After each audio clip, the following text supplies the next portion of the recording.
This case took place in Chile in 1987 during the dictatorship of General Augusto Pinochet. More than 180 poor families were violently displaced by the authorities from their community in the Iquique province and relocated to the Alto Hospicio sector in Chile. Alto Hospicio was a dusty, desolate piece of land in the middle of the desert, also in the Iquique province. In this settlement, there was no electricity, drinking water, or even a sewage system. There were no offices, schools, or hospitals, and the area lacked all urban infrastructure. Because there were no roads, garbage trucks couldn't reach the settlement either, resulting in massive piles of waste that were nearly impossible to clear. This worsened the already harsh living conditions of the people. Over 30 years later, the city still stands in the desert, with over 120,000 people now living there. The area is still developing, with small businesses, several schools, a hospital, and a police station now in place, but the standard of living remains very low. A study on urban conditions and infrastructure conducted in 2014 ranked the city last in the nation for quality of life. Unbearable heat during the day, equally unbearable cold at night, poverty, rising unemployment, and homes made of low-quality, flimsy materials create extremely harsh conditions for normal life. As a result, many residents dream of leaving Alta, but without enough savings, it's difficult to move away. Most people struggle daily for survival in extreme poverty. Several times a week, utility companies deliver clean drinking water, which is urgently needed in the poorest parts of the city. Women from these neighborhoods leave their homes early in the morning with containers to stand in long lines to collect water, while the men spend their days working in the mines or collecting garbage for a pittance. In other words, life in Alta is very difficult. At the beginning of 2001, a series of mysterious disappearances in the city attracted national media attention. Some government officials faced public outrage and concern. The tragic events surrounding the disappearance of the victims left a devastating and shameful mark on the history of the Chilean police. The indifference and disdain with which the authorities and law enforcement treated the victims' families reflected the class consciousness characteristic of certain parts of society at the time. It all began in mid-September 1998, when some regional newspapers reported that police had found the body of a girl on a beach in the Alta area. The victim was 17-year-old Graciela Saravia. The police had been alerted by fishermen who were out with their boats a few dozen meters from the shore. The men claimed to have seen a parked white car and a couple arguing, but they were too far away to see the faces of those involved and decided not to intervene, thinking the situation wouldn't escalate into murder. In fact, the young girl had been struck multiple times in the face with a rock, killing her instantly. Her body and legs bore multiple bruises, indicating that the attacker had dragged her along the ground before and after the murder. While the country was preparing for national holidays, this mysterious crime was quickly overshadowed and covered up, with no suspects found. On November 24, 1999, a year after Graciela's murder, a 14-year-old girl named Macarena Sanchez mysteriously disappeared. She left home early in the morning to go to school, but never arrived. The police's reaction to her parents' appeal was highly unusual. They suggested that many young girls in Iquique offer intimate services for money, and that Macarena might have run away from home to support herself in this way. Authorities advised the parents to wait a few days, assuming their daughter would eventually return home. However, as the days, weeks, and months passed, hope of finding the girl alive faded. The authorities didn't bother to conduct a serious investigation, wrongfully assuming that she had voluntarily left home. On February 21, 2000, another girl named Sarah Gomez was reported missing. A month later, on March 23rd, 14-year-old Laura Sola disappeared on her way to school and never returned home. On April 5th of the same year, Catherine Arsa was reported missing after she failed to return home. Gradually, teenage girls began to vanish without a trace. There were no witnesses, no suspects, and the police's only response was that they had all left home in search of a better life. The authorities' tactlessness and inaction were staggering, forcing the parents of the missing girls to take to the streets in search of answers. Due to a lack of well-paying jobs or simply because of family issues, many young people left home in search of financial opportunities, and some found illegal means as the quickest way out of poverty. This was, at least, the reasoning of local authorities. Rumors circulated that some of the girls who had left home had been transported to Bolivia and enslaved, but this remained speculation. On May 22nd, another girl, 17-year-old Patricia Palmer, disappeared on her way home from school. She became the sixth victim in a series of recent disappearances. 11 days later, Macarena Montesinos Viviana Guerre, the eighth victim, disappeared. However, her father was not left in the dark. Some months earlier, Orlando Guerre, Viviana's father, had read a flyer seeking information about another missing child, Catherine Arsa. A few days before Viviana's disappearance, she had shown him the same flyer and posted it on a lamppost near their home. Guerre found out that Viviana and Catherine had attended the same school and that 6 other girls had disappeared under similar circumstances. He then decided to organize the relatives of the missing girls to pressure the authorities for a proper investigation. Orlando's rebellious spirit helped him and the other parents overcome their despair. The possibility that a whole network of kidnappers and traffickers was at work in the city deeply worried the locals. The authorities did their best to calm the public. Under Orlando's leadership, volunteers formed small search teams and began combing the area for clues. They visited nearby villages, distributed flyers with photos of the missing, and expanded their search after using up their last savings. Unfortunately, all their efforts were in vain.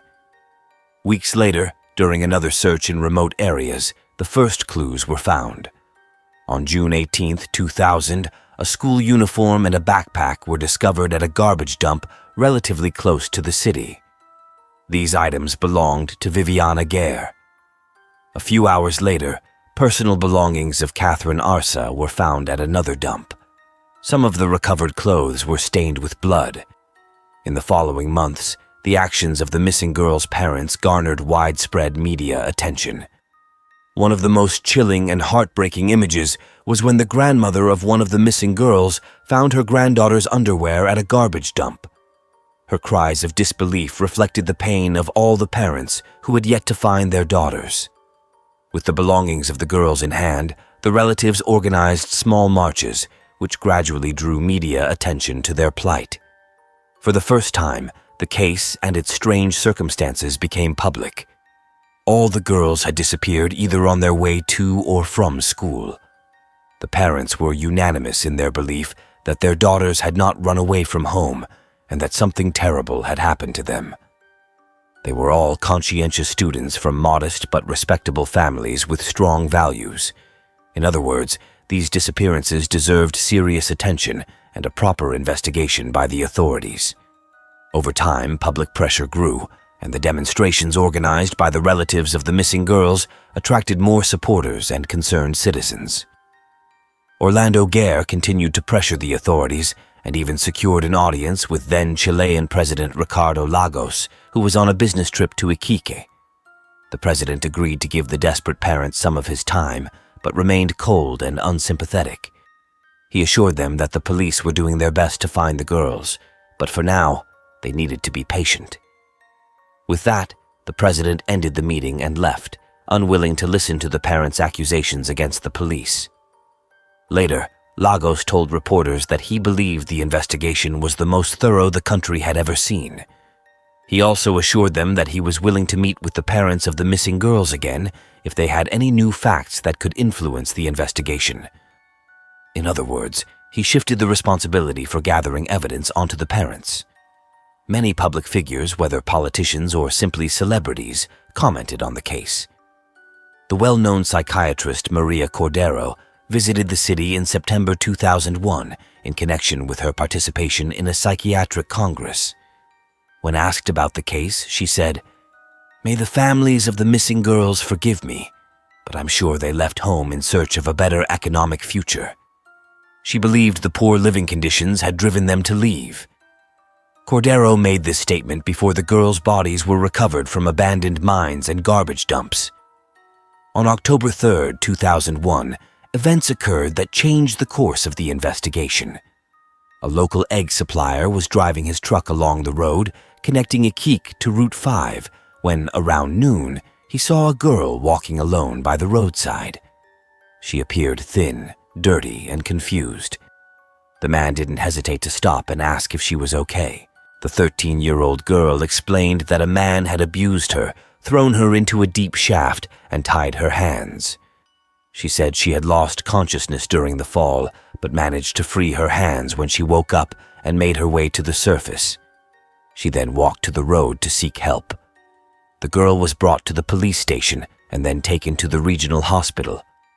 An initial medical examination revealed that she had suffered a skull fracture, a broken collarbone, chest bruises, a cut on the front of her head, and a concussion. It was confirmed that she had been a victim of violence. The attending physician was deeply concerned for the girl and urged her to share everything that had happened to her.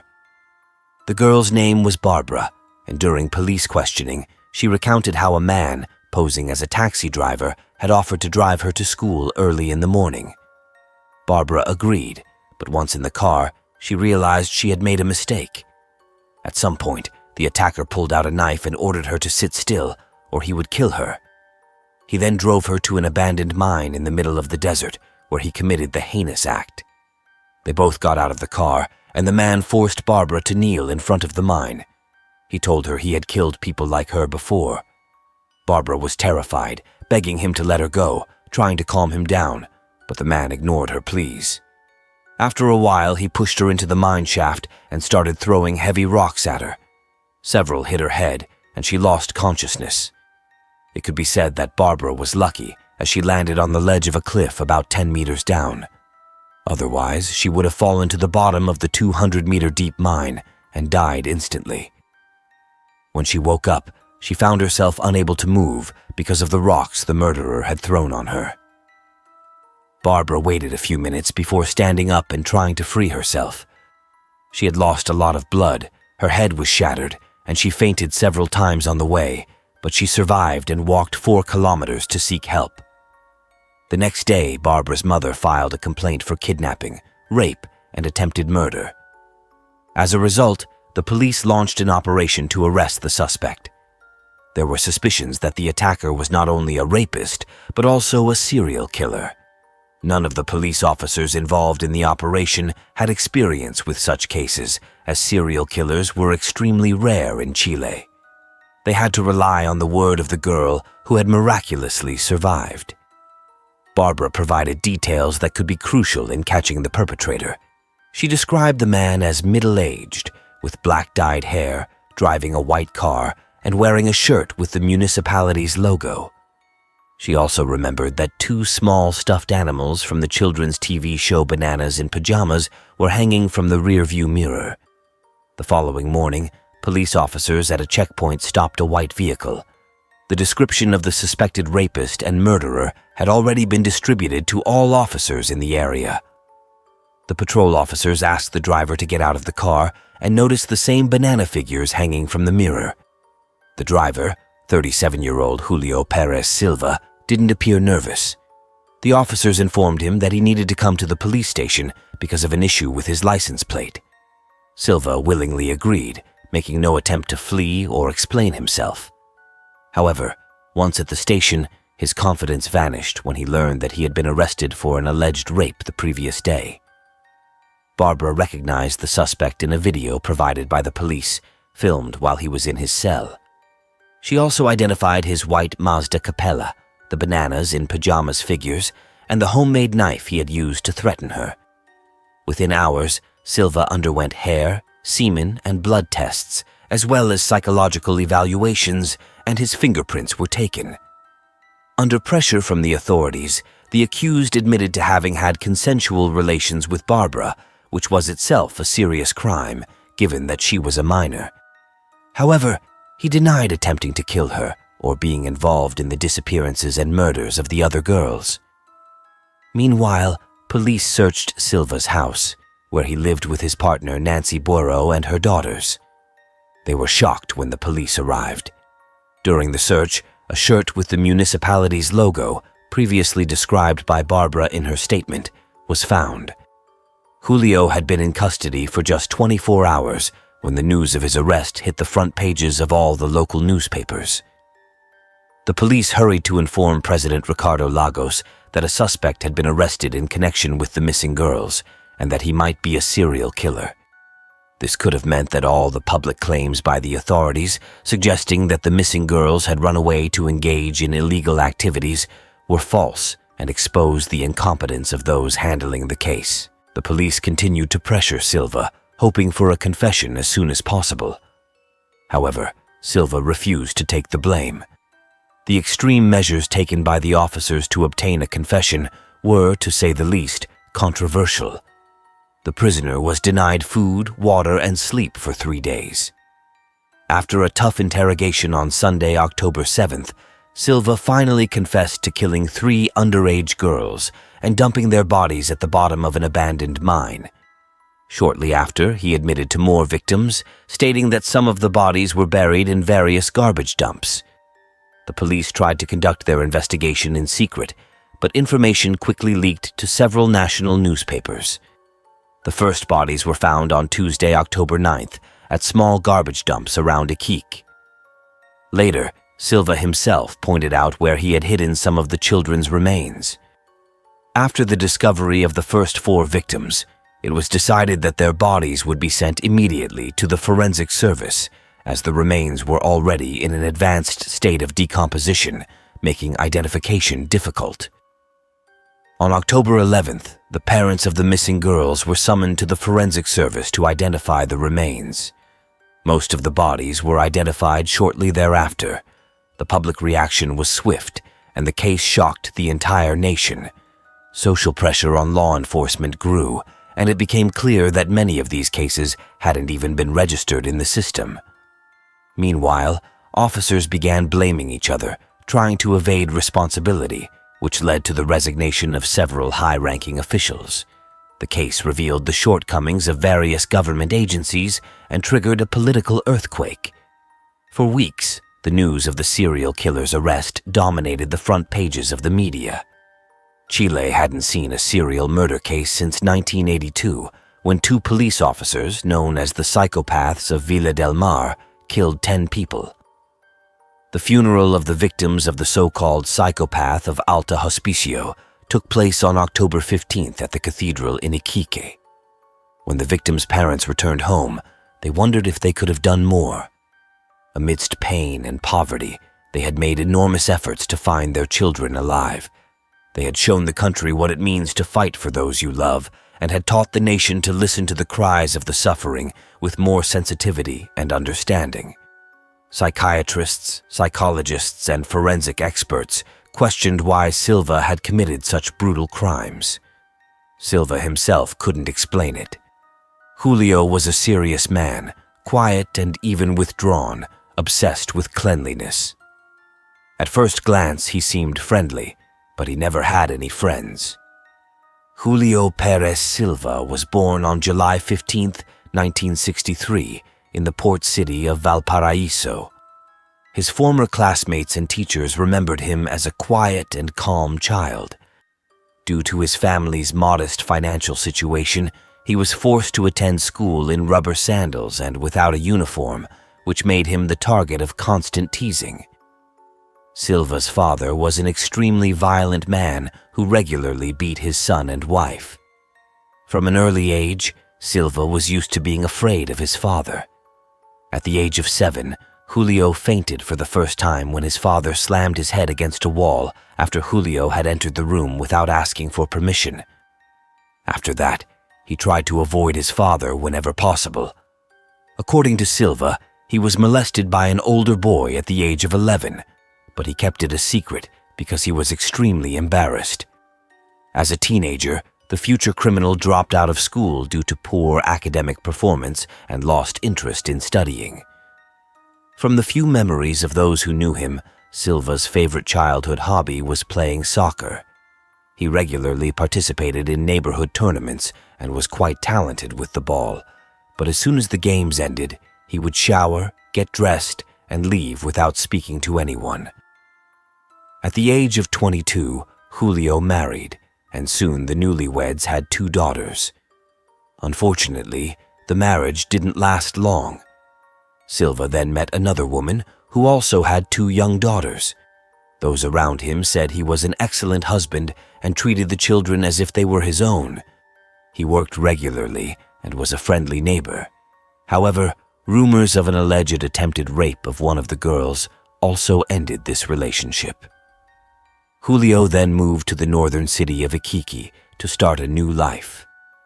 A few weeks after his move, he met Nancy Boiro, an older woman with 6 daughters.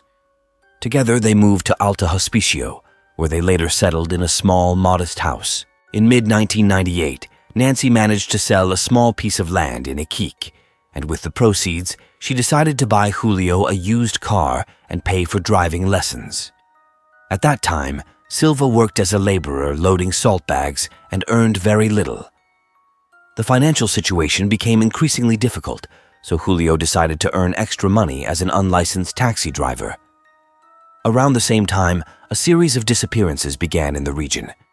Some of Silva's neighbors recalled that he was always vacuuming and cleaning the inside of his car, but they didn't think much of it. According to Julio, his first crime was committed without any plan. He claimed he had met an underage girl who agreed to engage in intimate relations with him for money.